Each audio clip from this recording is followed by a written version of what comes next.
जय श्री राम मित्रों, बहुत बहुत स्वागत है आप सभी का मेरे चैनल एस्ट्रो आरोग्य पर। इस अंक में मैंने निर्णय किया है कि मैं आपको कुछ ऐसे अचूक उपाय बताने जा रहा हूं जिन्हें आप नियमित रूप से श्रद्धापूर्वक करेंगे तो ग्रहों की बाधाओं और तकलीफ़ों में आपको लाभ मिलेगा।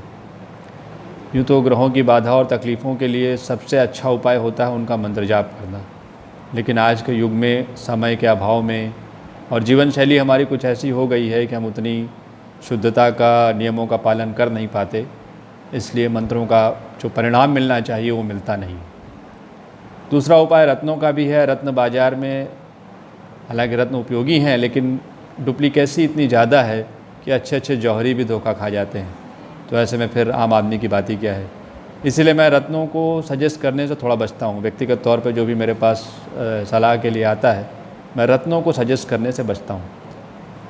तो तीसरा एक उपाय ऐसा है, मैंने देखा है, जो व्यवहारिक रूप से बहुत मुझे प्रभावशाली परिणाम जिन्होंने दिए हैं, वो है छोटे छोटे से उपाय, टोटके जिन्हें हम कहते हैं, वो करने से। लेकिन इनमें भी एक चीज़ है कि श्रद्धा का भाव होना चाहिए और नियमितता होनी चाहिए। अगर कोई उपाय आपको बताया गया 21 रविवार करिए तो फिर 21 रविवार करिए उसको, और अगर आप करेंगे निश्चय ही आपको लगेगा कि आपके बहुत से काम बनने लगे हैं, ग्रहों की अनुकूलता आपको मिलने लगी है। इसमें कोई बहुत खर्च नहीं है, कोई ऐसी सामग्री नहीं है जो आपको ना मिले, बस एक नियम की आवश्यकता है। और दूसरी सबसे महत्वपूर्ण है श्रद्धा, क्योंकि अगर भाव नहीं है, श्रद्धा नहीं है, तो सारी चीज़ें व्यर्थ हैं। संसार में कोई उपाय आपके काम आने वाला नहीं। तो आइए ज़रा तेज़ी से बात कर लेते हैं नवग्रहों की अनुकूलता के लिए क्या क्या करना चाहिए। ये छोटे छोटे से उपाय हैं जिन्हें आप कर सकते हैं।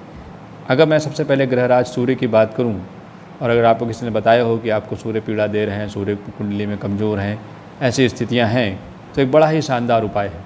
अगर 21 रविवार आप लाल फूल गणेश जी की प्रतिमा पर चढ़ाएं, और अगर ये प्रतिमा आप किसी मंदिर में जाकर, सिद्ध प्रतिमा हो तो बहुत अच्छी बात है, इसलिए मैं बोलूँगा किसी मंदिर में जाकर ही चढ़ाएँ, या अगर आपको मंत्र सिद्ध पारद गणेश मिल जाते हैं तो उनको लेकर के उस पारद गणेश पर चढ़ाएँ, तो आपको बड़ी शीघ्र 21 रविवार करने के बाद आपको महसूस होगा कि सूर्य की जो तकलीफ़ें हैं वो कम हो रही हैं, सूर्य ग्रह से की अनुकूलता आपको मिल रही है, आपके आत्मविश्वास में वृद्धि होगी।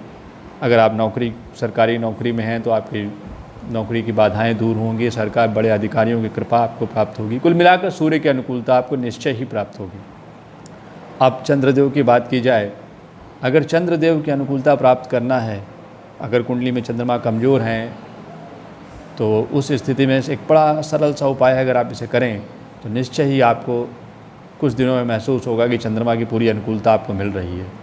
3 सफ़ेद फूल अगर आप हर सोमवार को या पूर्णिमा के दिन बहते हुए जल में 21 बार प्रवाहित कर देते हैं, 21 पूर्णिमा या 21 सोमवार, कोई एक चीज़ ले लीजिए। अगर आप 3 सफ़ेद फूल बहते हुए जल में प्रवाहित करते हैं और साथ में ओम नमः शिवाय का मंत्र करके, जाप करके प्रवाहित करते हैं, तो निश्चय ही आपको 21 बार ये प्रयोग करने के बाद चंद्रमा की अनुकूलता प्राप्त होगी। चंद्रमा से जो भी दोष आपको मिल रहे हैं वो दूर होंगे, आप महसूस करेंगे। और अगर इसे आप लंबे समय तक करना चाहें तो कर सकते हैं, कोई इसमें ऐसा रोक टोक नहीं है, इसका कोई साइड इफ़ेक्ट नहीं है। आप चाहें तो बहुत लंबे समय तक भी कर सकते हैं, लेकिन कम से कम 21 बार अवश्य करें दीर्घकालिक लाभ के लिए।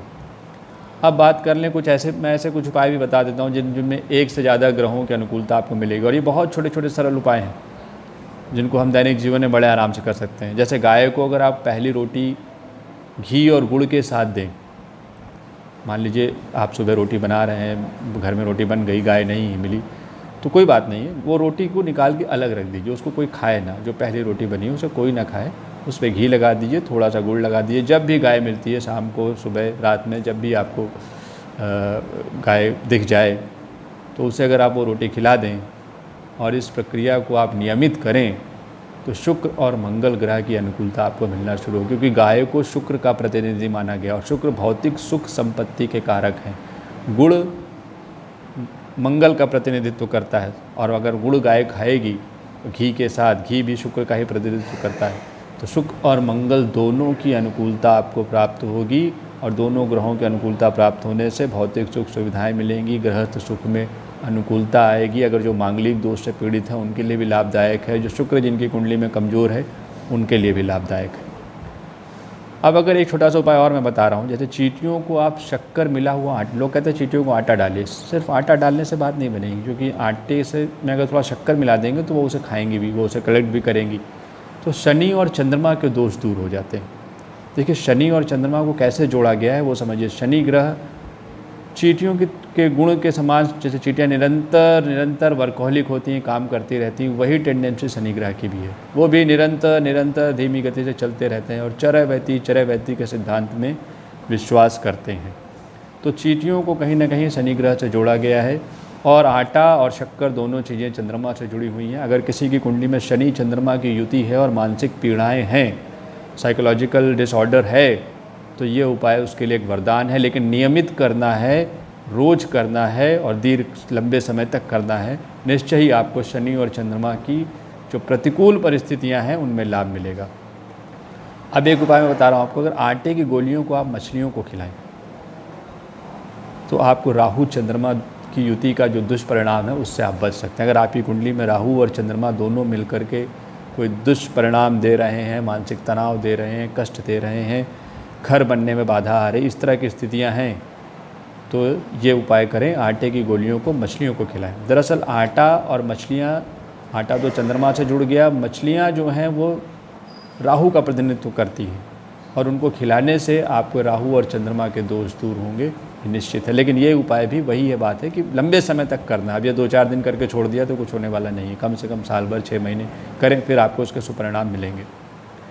अगर कौवों और कुत्तों को पहली रोटी दी जाए, उसमें भी थोड़ा सा घी लगा दीजिए या कुछ ऐसे कर लीजिए, तो उससे आपको शनि राहु केतु के दोष दूर हो जाते हैं। कौवे को राहु से जोड़ा गया है, शनि से जोड़ा गया है, कुत्ते को केतु से जोड़ा गया है। अगर इनको आप रोटी का, पहली रोटी घर की बनी हुई निकाल के कभी बाहर रख दें, किसी भी समय दे दें, कोई ऐसा समय की कोई बाध्यता नहीं है, लेकिन पहली रोटी और उसमें थोड़ा घी वगैरह लगा दें, तो आपको लंबे समय तक ये उपाय अगर आप करते हैं तो निश्चय ही शनि राहु केतु की जो बाधाएं आ रही हैं, वो जिस भाव में बैठ के भी आपकी कुंडली में बाधा दे रहे हैं उसमें आपको लाभ मिलेगा। अगर 9वें भाव में बाधा दे रहे हैं तो भाग्योदय होगा, 7वें भाव में बाधा दे रहे हैं तो विवाह की, गृहस्थ सुख की बाधाएं कटेंगी। ये एक ऐसा उपाय है, लेकिन इसे दीर्घकालिक, सारी बातें फिर वही हैं कि 2, 4, 10 दिन, 15 दिन करने से कुछ होने वाला नहीं है। साल भर, 2 साल इसको नियमित रूप से करिए, फिर इसके सुपरिणाम देखिए।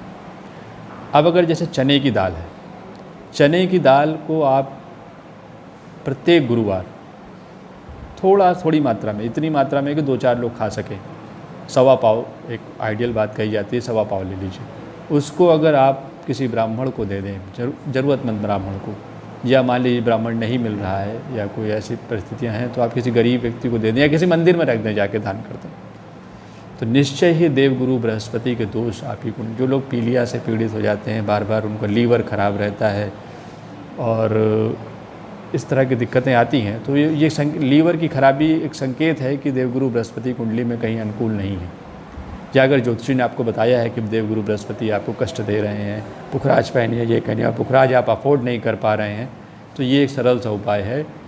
1.25 पाव दाल लीजिए चने की, उसको किसी मंदिर में रखाइए और वहाँ रखते वक्त अपनी प्रार्थना कर लीजिए कि मेरे जो देवगुरु बृहस्पति के कष्ट हैं वो दूर हों। साथ ही साथ अगर किसी ब्राह्मण को दे सकते हैं तो और भी अच्छी बात है, लेकिन ये भी फिर वही बात है कि कम से कम आपको 21 गुरुवार ऐसा करना होगा, तब जा कर के आपको कुछ लाभ महसूस होगा, और लाभ महसूस हो तो और लंबे समय तक करिए। तो ऐसे ही मैंने कुछ आपसे उपाय डिस्कस किए जो बहुत छोटे छोटे सरल उपाय हैं, जिनको अगर आप करते हैं तो 9 ग्रहों की बाधाओं से आप बच सकते हैं, 9 ग्रहों से मिलने वाले कष्ट आपके धीरे धीरे कट सकते हैं। ये सब एक ऐसा है जो हमें, ग्रहों की बाधा क्यों होती है, क्योंकि कहीं ना कहीं पूर्व जन्म में हमसे कुछ ऐसे कर्म हो गए हैं जाने अनजाने में, जिसके कारण ग्रहों की बाधा होती है। और जब उनके प्रतीक, उनसे जुड़े हुए पशु पक्षियों को या उनसे जुड़े हुए लोगों को जो उनके कंट्रोल में आते हैं, आप कुछ भोजन देंगे, कुछ खिलाएंगे, कुछ पिलाएंगे, कुछ उन्हें संतुष्ट करेंगे, तो निश्चय ही आपके कर्म कटेंगे और वो कष्ट और वो बाधाएँ कम होंगी। तो मैं समझता हूँ आप इन उपायों को करेंगे, आपको ज़रूर लाभ मिलेगा, ऐसी मेरी ईश्वर से कामना है, आशीर्वाद मैं चाहता हूँ आप सभी के लिए। धन्यवाद। जय श्री राम।